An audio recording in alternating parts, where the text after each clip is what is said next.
Hi and welcome, loves. If you've been watching this channel, you know that all of these videos are dedicated to the embodiment of the Empress within. The Empress in us is the one that leads her life from sovereignty, that creates heaven on earth through her imagination.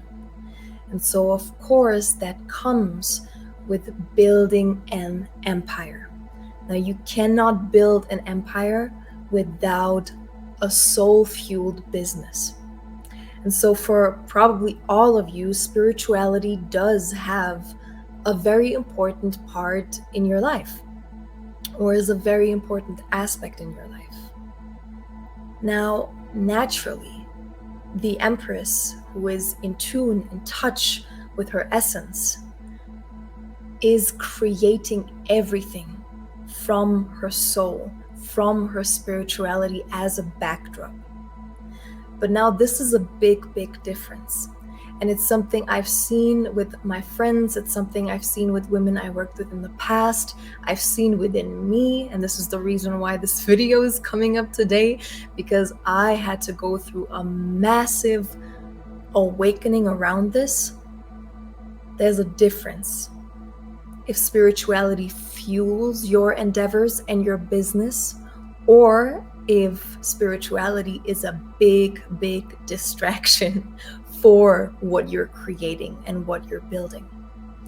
And in short, it's not that complicated, right? When we hear spirituality, there's a lot of whitewashing around that topic, or a lot of BS programming at this point, because there's so much out there and so much pseudo spirituality.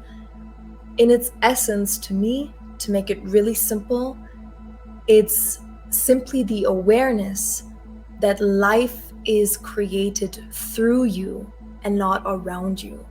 Meaning the awareness that you are the greatest creation of God.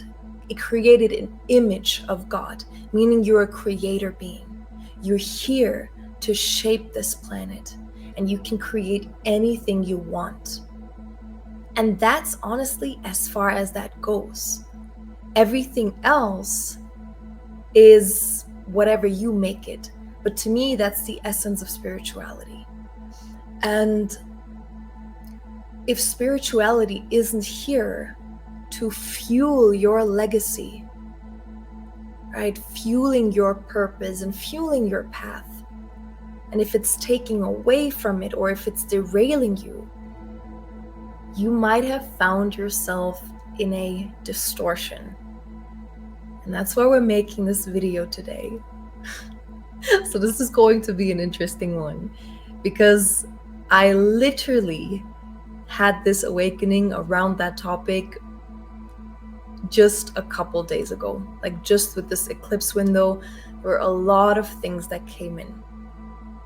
And excuse my voice, I'm a little mellow today because it's the third day of my water fast, and I'm purging mucus. Sorry, too much information, but that's just what's happening. So my voice is kind of a little more mellow and my energy is a little more mellow.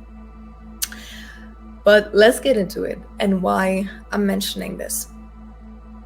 Because again, essentially, we're here to create an empire. And everything that helps us to create this empire, which is living our purpose, which is creating a career, or however you want to call it. At this point, these words don't even resonate anymore. The word career doesn't resonate with me anymore, because what I'm building isn't separate from my life, right? Career sounds like, oh, you have your family life here, you have your social life here, and this is your career. But as a lot of you probably feel, that doesn't resonate any longer, because our life is literally just a mirror of ourselves, of our essence, and what we long to create. So nothing is separate. It's all you extending your gifts to the outside world. And for that, we do need certain business tools, right? We need a strategy. And this is essentially the background that I'm coming from.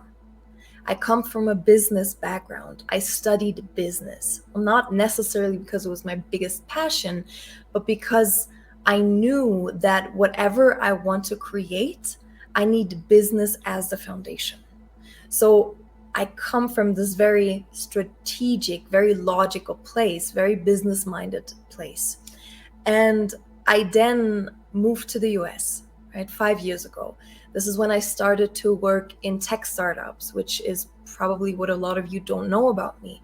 But I was a marketing strategist and I worked for new upcoming startups because what I wanted to create was an impact. I wanted to help.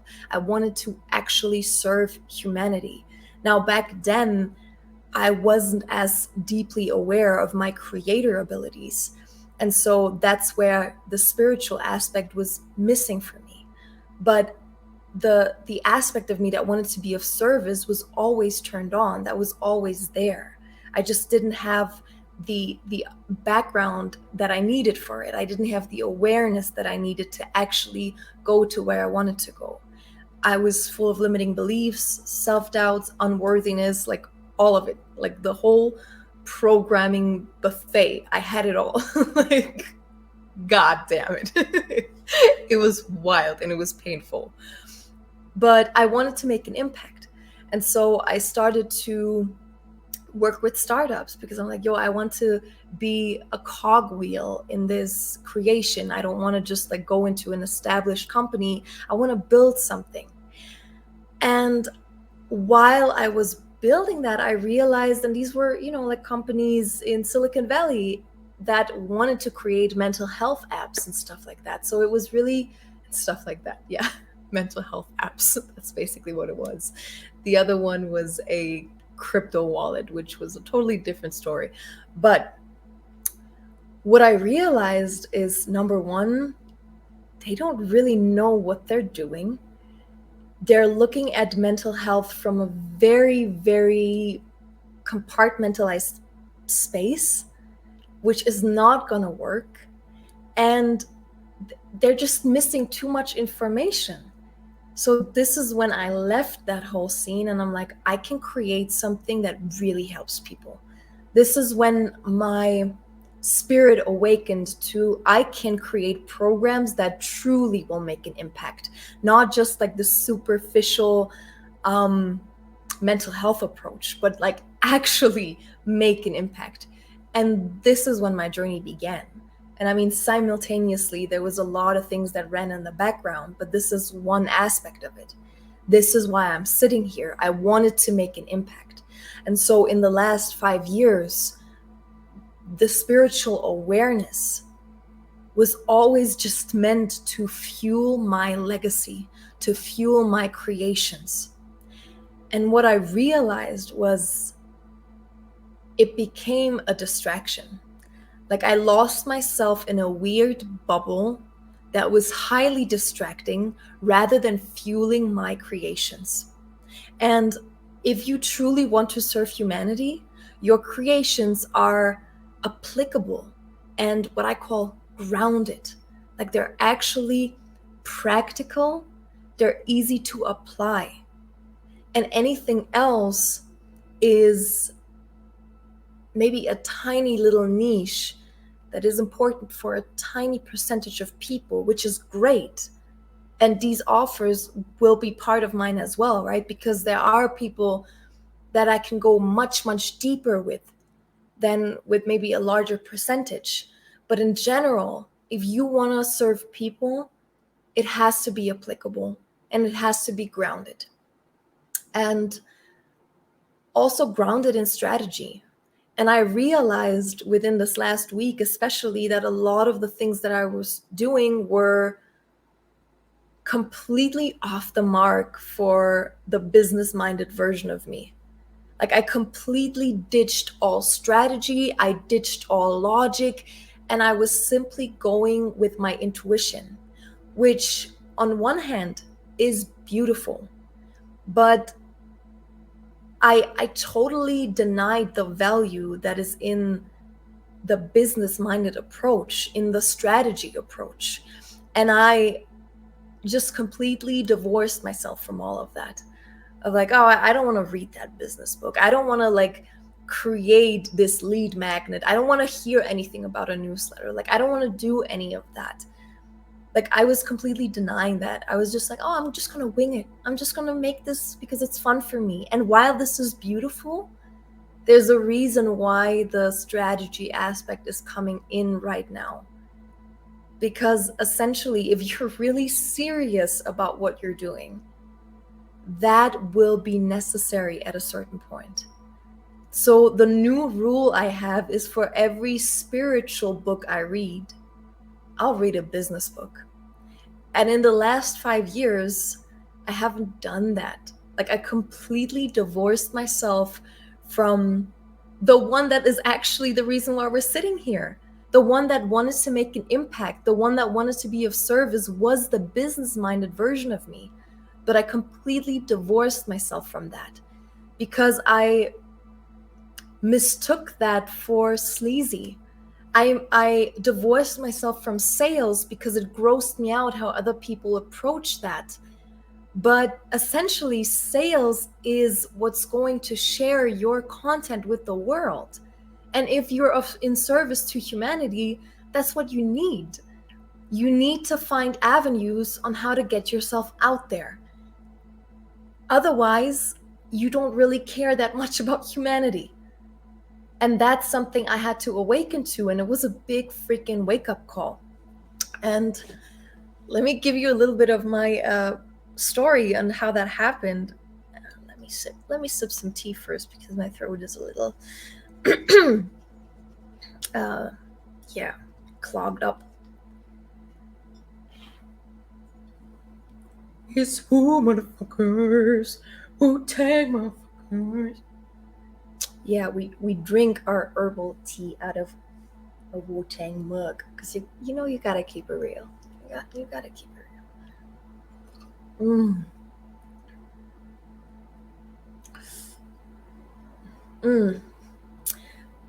Yeah, totally off topic, but this is a liver blend, and it has like dandelion root in it and milk thistle and burdock root, and like it's a potent one. Like it's potent. Okay.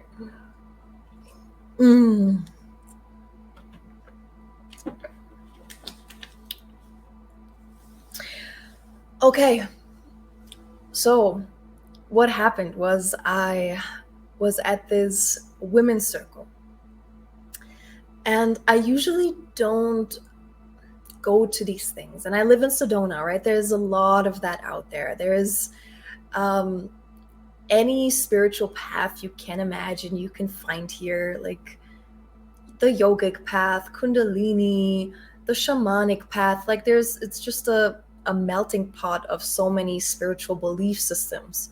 And there's a lot of things out there. And Sedona is, to me, it's just the most beautiful space ever. And you have incredible people here. But again, there's also a lot of distortion and a lot of distraction. And I usually don't go to these things. But a friend of mine organized it and I wanted to support her. I freaking love her. So I sat there, and that was right before the eclipse. It was like Friday the 13th.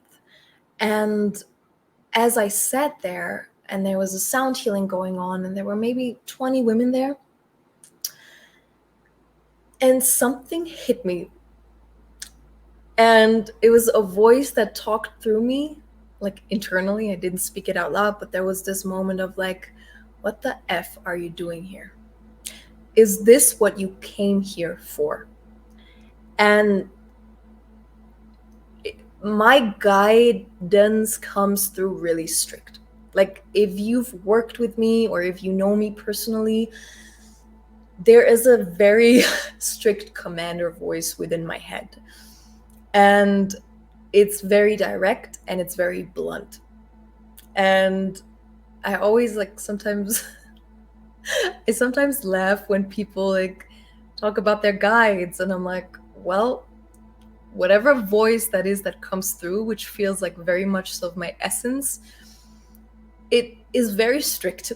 And so that's why sometimes when I speak about things, people always ask me, why do you have to get so intense? It's because that voice is just so like so without fluff, and it just comes through so clear. And that's why when I feel this voice coming through, to me it's truth, and it's very clear cut, right? No BS, no fluff. And that voice is like, what the F are you doing here? And I'm like, okay, yeah, valid question. It's like, is this what we came here for? Valid question, no, it's not. And the voice asked, is there anyone in this circle right here that is co-creating a vision with you? No. Okay, if the answer is no, why are you here? Is there anyone in the circle that believes in you or that wants to add to your creations? Is there anyone here that shares your vision? The answer is no. Then what are you doing here? And that was a very, very valid question. And in that moment, I just had this, it was this awakening of, what am I doing? What am I doing? And I'm not wasting time. I don't like to use that term because that's not true.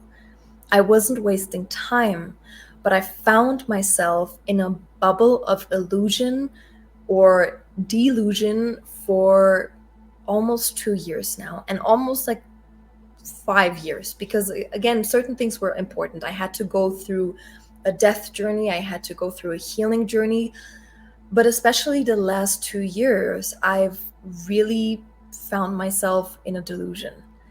And that awakening happened while I was in this women's circle and within the sound healing, and I looked around and I'm like, I do not belong here. And not because there's anything wrong with that, but because there is no one there that shares my vision. There is no one there that really wants to co-create with me. So what's the freaking point? There's no point, right? If there isn't someone in the circle that is as driven and wants to create something with me, why am I there? Right? This is why I loved working in startups so much, because there are people coming together that share a vision. Now, at this point, it's different because it's just me. I'm creating my vision, and my partner, we're creating a vision, but I don't have a team. And so there was just this awakening of like, what are you doing here? So I'm asking you right now, where are you surrounding yourself with people that are not just simply not important for your path? And that might sound harsh, but it's just the truth. That doesn't mean don't hang out with your family, but it's like, where are you surrounding yourself with people or activities that are actually distracting rather than fueling your path? And so this is the thing with spiritual or pseudo-spiritual activities. They seem very guilt-free, right? Like, you, at this point, you probably wouldn't go to a bar and drink and just hang out at a bar every day, which is clearly distraction. And I'm not saying I didn't have good times there. I didn't have great times going to certain clubs, but at this point in time, it would be distraction. But with these spiritual activities, the sound healing and the gatherings and these things and retreats and all of these, like this course and that course, it feels very good for the ego. It feels guilt-free. It feels like, oh yeah, no, this is on path because it's a spiritual activity. But only you know if this thing is actually a distraction. And this is why this is so alluring, right? The spiritual or pseudo-spiritual bubble feels so alluring because it seems so on path, right? Because, well, I'm here and I'm doing, like, my life is fueled by my spirituality. So yeah, this is on path. When is it really? And so this is why I'm asking you, is the spiritual book you're reading or the spiritual topic you're immersing yourself in, is it actually fueling your purpose or is it a distraction? Is the activity you embarking in a distraction, or is it fueling your path? And that's only you know, right? You might go to women's circles and this is your thing. It's on path. It's perfect. It was just an example. But again, only you know. Is it a distraction or is it on path? And I want you to remember the power of your decision. Because that night after this women's circle situation, I came home and I told Alexander, I am done. Like, I am done. I'm done with this distraction. I'm done with the fluff that doesn't aid my vision or that doesn't aid in creating my legacy. So we both had this moment of like, okay, we're done with this. We're done with people that don't actually want to grow, but rather distract themselves in this never-ending healing cycle, or distract themselves in this spiritual playground that you could play endlessly in, right? There's no ending to it. There's always another spiritual lineage. There's always more to explore. The question is it on path? Is it your path, or is it a distraction? And so we both had this moment of like, okay, we're done with that. We're done. And literally the next day, we get an email from the event center that our event was booked in here in Sedona, that the event is canceled because they sold the building. So they canceled all the events that were upcoming because they were booked with the old owner. And our event is called Sedona Starseed. So even though we're bringing the sense of legacy to that, the name itself, of course, attracts certain people that might not be as interested to actually build something on a grounded level. I mean, last year was wonderful, right? I invited water priestess Jilly Hyde. If you know her, she created a 7-figure like business and is just literally changing so many people's lives. Like, she's magnificent, right? And we wanted to bridge this gap of like, okay, let's honor our knowing that we're more than just this human body. But what do we do with that, right? So we wanted to bridge this gap of groundedness and also the whole like starseed and galactic wisdom. We wanted to merge that. But the name itself, of course, attracts a certain kind of people. And so it was kind of like life's way of saying, okay, you're done, and you're done. It's a different chapter, different path. And that was really wild. And that all happened on the eclipse. And so this was big because there was already so much momentum going into this, right? It's like you felt like an abortion almost, because if you pour so much love and work into a project and then all of a sudden in the middle of it, it's like done. It's wild because now all of this momentum that went towards the creation of that is like, ooh, okay, wait, I need to recalibrate for a second. I need to come back, breathe, and really feel into, what am I here to create? What do I want to create? What really makes the biggest impact? And my one-on-one sessions with the beautiful women that I have the honor to work with really helped me to see what it is and what really changes someone's life, what really helps. And so that was my way of recalibrating. And so I wonder, since we're all connected, right? And since you're resonating with me for a reason, is there a similar theme in your life going on right now? Is life redirecting you? Is life putting you back on the path? And you're never off path. I wasn't off path, but I was in a necessary illusion to see how tempting this is, and to also prevent that for others. And this is also what this video is about. I want to bring up certain beliefs around spirituality, questions that I get that are just not necessary, and we can answer them really simple. And I want to bring some clarity into this, because with every quantum healing session, I get similar questions, and a lot of them are based on distortion.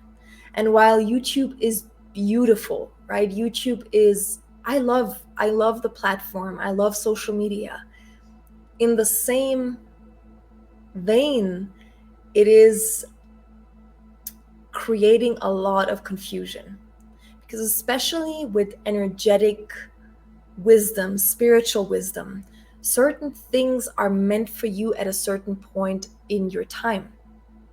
And your stream, your connection to source knows when it's time for you to receive that. So the thing now is, though, on YouTube, we can find everything with one click.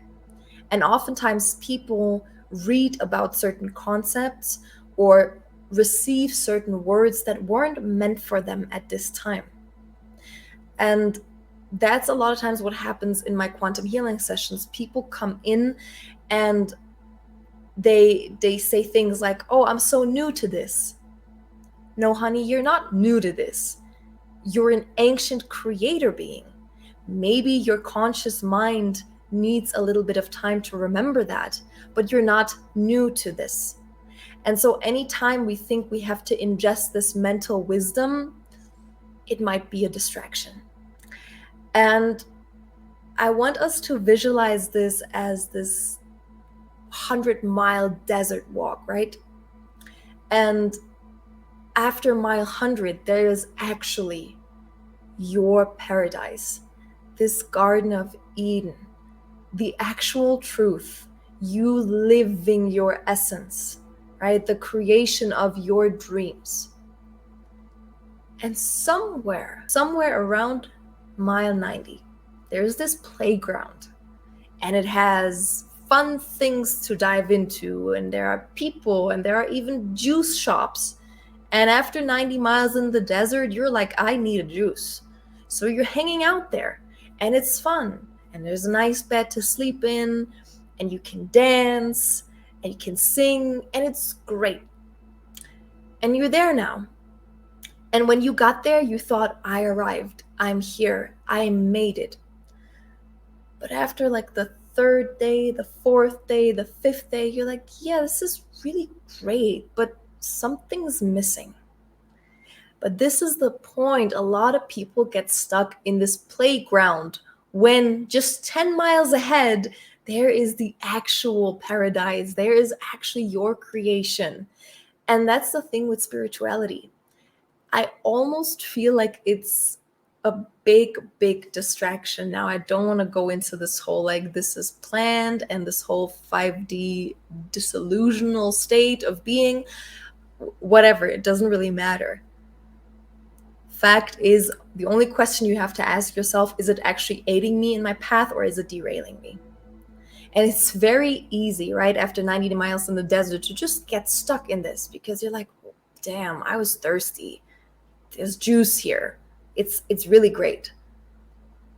You have to walk the 10 extra miles. And I see this in a lot of people here in Sedona. And maybe because I live in Sedona, I see it more so than other people, because it's its own unique bubble. But there's so much that people are bombarded with, right? When we first step into this new realization of, wait, life before was kind of like a really weird dream. And as we're awakening to our creator potential, we open the doors now for a lot of distraction, right? There's dimensions, chakras, galactic existence, the angelic realm. There is that tool, this tool, tarot, whatever. There's so much out there, right? We got to follow this lineage. I have to learn about this lineage, and astral projection, and all of these things. Twinflame union. There's like, it's like, really, I see it like these fucking blinding neon lights. And a lot of it is a big distraction. And again, the reason why I'm making this video is because I had to awaken to a new level of embodiment. And I see it in every session, because I get the same questions with every quantum healing session, or almost every session. And twin flame is something that I hear a lot. And so I just want to clear out some of these things and make it simple for you. And let's start with chakras, for example. Again, you're not new to this. You're remembering. Chakras do not matter unless you have an actual experiential experience. That was experiential experience. What I'm saying is, unless you have a bodily and energetic experience with them, they don't matter, right? They are nerve bundles. Yes, there is something happening there energetically. Don't bombard yourself with this mental injection, because you don't know how that works for you. You don't have to study the chakra system. Yes, I use the chakra system in my course because it helps to organize, but I always say this is not law, right? We have systems with 144 chakras, we have systems with 9 chakras, we have systems with 3, like the 3 dantian. So these things, they don't matter. If you dive too deep into this from a mental standpoint, it might be a distraction. That's just an example. Same with dimensions. There are people who have access to dimensions. They can clearly perceive that. I'm not one of them. I can feel if something feels off or it feels right, but I don't use the words dimension too much. I don't talk too much about, well, this is 5D, this is 7D, this is 21D, because that's not my access point. That's not vital for my path. If it was vital for my path, I would receive the knowledge. And if it is vital for my future, I will receive it. And a lot of people get stuck on this. Alexander is the complete opposite. He has a very clear access, and he created his own paradigm around dimensions, because that is vital for the way he structures life and what he teaches. I don't have that. That doesn't mean I have less than. That doesn't mean I have to learn it. It simply means it's not important for my path. Same thing with the third eye opening stuff. The way a lot of people perceive third eye opening might not be truthful to your reality, right? Some people can see through the veil.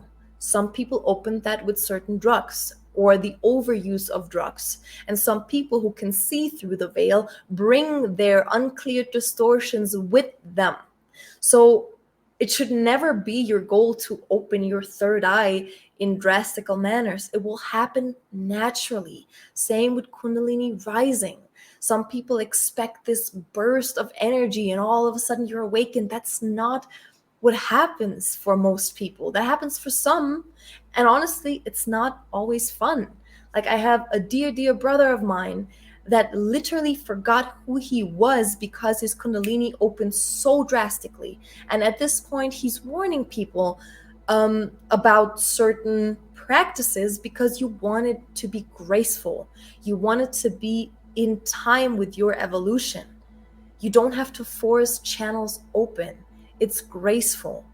And so the way you can feel your Kundalini rising is if you have more awareness, basically. For me, the fact that I can feel that my heart is numb is a sign for me that my Kundalini is rising. The fact that I know when my voice box isn't truth, or when I'm lying, or when something I'm saying isn't resonating with my body, that's the proof that the Kundalini is rising. The third eye doesn't always mean you see through the veil and you see spirits, or you see this and you see upper dimensional beings. You can train that, but that isn't the sole purpose of your third eye. Your third eye is for you to be able to discern truth. Can you perceive truth? And that has nothing to do with perceiving spirits or astral projection. That's a very clear energy that allows you to discern what's off path and what's on path. And so a lot of people get lost in this, right? And again, I did this when I just got into it. I read all these books on astral projection, and all I wanted to do is get out of my body. At this point, I'm like, why would I play in that realm? First of all, it feels like a shit show. It doesn't feel benevolent. It feels like a realm where everything is possible. It feels completely out of path for me. I have at this point, no There's no reason for me to dabble in that realm. And so for other people, it's important. My partner, again, he does grid work. For him, that kind of work is important. For the galactic shamanic work and soul retrieval he does, he can access these realms, and it's vital for his work. For me, it isn't. I don't need that. But back then I thought I wasn't ready because I can't enter these realms. And so I want to delete that for all of you, because I see so many women coming to my sessions. They think they aren't ready to teach certain things or make certain offerings because they haven't learned these aspects yet. And that's total BS. It really is. Because it's essentially, unless you really need that for your path, it's not necessary. And if you need it for your path, it will show up. It will be a desire, and it will come to you. But that's also divine intervention. The way your gifts unfold is not always your control. A lot of it is divine intervention. And if we are so stuck on this thing that we read somewhere, or someone on the internet made it sound so good, that doesn't mean that it's your path. And so I'm here today to kind of like bring us back to what's in alignment for you, what's important for you. And if it's important for you, it's right here already. And another big thing is the angelic realm, right? People come to me in sessions and they ask me all the time, well, who are your guides? Who are you working with? And when I tell them that I don't perceive it that way, I don't feel like I have a middleman, it's truth, right? Truth comes through me, and I can feel that texture of it. I can feel that's in resonance with my being, that's in resonance with highest truth. It's nature consciousness. And I can feel sometimes people get disappointed because they have all of these ideas about, oh, what angel are you working with? Or what guides are you working with? And when I tell them I don't work with the angelic realm, or I don't work with guides, they get disappointed. And again, for some people, the angelic realm is so home. It's their home frequency. I don't have any connection to that realm. I don't feel any angelic connection in that sense. I don't feel a connection to the angel guides. It's just not in my lineage. And if in point it will be, then it will open itself up, but I don't have to go into this and learn about it. At this point, it's not available to me because, again, maybe it's not my lineage. I don't feel a connection. A lot of people feel an intimate connection to the angelic realm. A lot of people feel an intimate connection to the seraphim realm. I do not. And there's nothing wrong with me. That doesn't mean I have to evolve greater. It just means that's not my path. It's not important. It's not vital, or it's not my lineage. So same goes for you, because so many people come in with this, oh, I want to talk to my angels. I want to do this. Well, maybe there's nothing wrong with you not hearing them. Maybe that's not your lineage. Like for me, I have a deep connection to animals. When I look into the eyes of an animal, I can feel the kamui. I can feel the God within them. Like that's my connection. Animals bring me to tears. I can feel the God. I can feel source. I can feel nature. That's my connection point.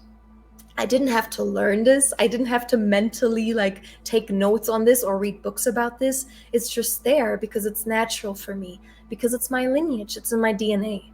So whatever is in your DNA, whatever is your connection is right. You don't have to look outside of that. And another, of course, big distraction is the whole twin flame thing that I have to mention right now. Because to be quite frank with all of you, people who are in a grounded, healthy, evolved relationship, they don't use this term twin flame. I've never heard someone in a growing, mature relationship use the word twin flame, because in the end, it doesn't matter. And it's one of these concepts that a lot of us received from videos or blog posts or Instagram or YouTube, whatever, without our body actually being ready to receive this word. And so a lot of times when people come to me in session, and it happens all the time, is he my twin flame? Is that my twin flame? If the person is evolving with you, growing with you, caring for you, making you his wife and his empress, then yes, he's your twin flame. If he doesn't, it's not important. It has no importance whatsoever, no significance in your life. Everyone who comes to you is a soulmate in that sense. It doesn't really matter, right? Everyone leaves their impact on and their imprint to a certain degree. So anytime someone asks that question, it comes with this immense sense of attachment. And so I don't use this word. And again, in sessions, like, people want to hear this overly romanticized, like, concept. And sometimes I have to burst someone's bubble. Now, that doesn't mean that your person isn't out there, because if you crave for that connection, that means it is out there. Your longing, your desire for it is the living proof that is this man or this person exists. You don't need the word twin flame for that, because again, that creates this whole runner, chaser, all of this stuff. It doesn't have to be that complicated, and it usually isn't. And the way I perceive that word is that you get to decide who your twin flame is. Because for me, my partner is my twin flame. Why? Because we're coming together. And as we're surrounding each other, as we're intimate with each other, this is when we're copying and pasting each other's light body, twin flame. This is the reason why we can evolve. We copy and paste each other's light body onto ours so we can feel the distortion in it. We can feel what is not in truth. We have now created a third entity, right? The merged light body. That happens through, of course, intimacy, sexuality, but also the commitment. You do not want that commitment with anyone who isn't committed to your vision and to a shared vision. It creates nothing but chaos. And we've all seen that, right? We've had these past relationships where we committed ourselves, and it took all of our energy, it took our life force, it felt like an addiction. It took us months or maybe sometimes even years to get over this relationship. It's because we allowed someone into our body, into our system. We copied and pasted someone's light body, meaning we brought their trauma into our body. And as the oracle, as the empress that lived within us, whether consciously or not, our body tried to bring in healing where there was distortion, or bring in energy where there was weakness. And it destroyed a lot of us.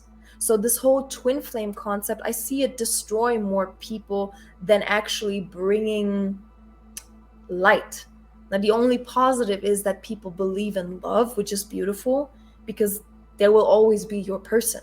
I do believe that we came here and there is this person for us, but this person changes depending on the frequency we're operating on. So 10 years ago, I was with my person. That person next to me, he was my twin flame, if you want to call it that. But I rose in frequency, I changed dimensions, and then there was another person. I am with my person right now, and we are devoted to our evolution and growth more than I've ever seen in any relationship I've ever been in. So for this point right now, I do believe he's my twin flame, but I'm not attached to that, and I don't use that term outside of this video right now. We don't talk about that because our commitment is clear. And if our commitment is clear, that is proof enough. Anything else doesn't matter. And if the commitment isn't there, he's not your twin flame. It's as simple as that. And I had to talk about this right now just because it came up over and over again in the last weeks in sessions, and I get the same questions. And erase that word from your consciousness and focus on, what do you want in the father of your children? Or what do you want in a partner that is building your empire with you? What do you crave for in a man? What does your man bring? That's more important. And if this man comes along, which he will come along, and he brings all of that, then yes, that's your twin flame. Great. But anything that is connected to attachment or distraction or grabbing into the past and longing for something that was there in the past, but it was just like the one that got away or the circumstances weren't right, chances are big that this is not your person. Usually we don't have to go back into the past to grab this person. Oftentimes that person was meant to give you a frame, a blueprint, a feeling, a frequency. That doesn't mean that that's the person, right? So remove this whole twin flame idea. If this person is, it's very clear because you're both committed and there's no doubt and there's no running and chasing, or at least not to a degree where you don't know where you're at with this person. Your person will make it very clear. They made up their mind and their heart what they want. They want to build an empire with you. Everything else is distraction. Let it go. Quite simple. I'm not saying that letting go is that simple, but knowing what's on path is quite simple. And on that last note, Galactic Heritage, another thing we can really lose ourselves in. Like I see it with the whole starseed theme. Your galactic heritage brings more clarity into your current life, into your purpose, into your mission, and into certain feelings and memories. But if it is distracting you and derailing you, it might be a distortion. For me, I feel a deep connection to the star nations. I feel a deep connection to certain planetary heritages that I can feel in my DNA. But it doesn't derail me. It just brings in clarity. Like certain memories that I have are now validated, rather me thinking I'm crazy or there's no point for this deep terror or sadness or grief. I can feel where it's coming from. It brings clarity. It brings clarity into why I feel certain connection with certain people. It brings me closer to home and it brings me closer to my purpose. It doesn't derail me. And I see this in a lot of like people. Like I just saw this short the other day, it just popped up, and it was disgusting to me, because you can tell when someone's faking things. It's disgusting. There's nothing more disgusting than someone taking what's sacred and trying to get a buzz out of that. And there was this woman that pretended to do light language. If you're sensitive, you can feel if someone's actually doing energy work or if someone is just imitating what they saw. And so she was like doing this light codes with her hands and light language and Arcturian channeling. And that's a distraction. You can tell when someone's actually like channeling energy. You can feel it, you can see it. So discern, because there is so much fluff and BS out there, and the people who actually have a galactic connection, or who can actually feel their galactic connection and it's integrated, they're grounded. They are actually helpful. They actually give you applicable things. Like one of my favorite people is Phil Good. Love him. I love him. I can feel the Arcturian consciousness through him. That doesn't mean he sits there and channels light language all day, but the information and the way he perceives, that feels very Arcturian. And if it's not Arcturian and it's something else, that's great too. It doesn't matter. It feels very galactic. So be discerning. Who do you listen to? What is this person creating in their life? Like, very, very vital. Like I am very discerning with the people that I listen to, or the people who call themselves channelers, or the people that have a galactic connection. Very few people, and all of these people are doing major things in the outside world. They're creating major ripple effects with actual tangible tools and programs and an actual grounded essence. So this is hopefully the machete that you needed to walk through the high grass, right? There is a lot of distraction and it feels good, right? Like I said, it can feel very guilt-free because it is spiritual. But that is the advice that I can give you from the mistakes that I made and the big delusional bubble I just woke up from. Like literally it happened like in that eclipse window where it was very clear of like, Melissa, wake up. You've been in an initiation phase and now it's time to put that to work. Like create what you came here to create.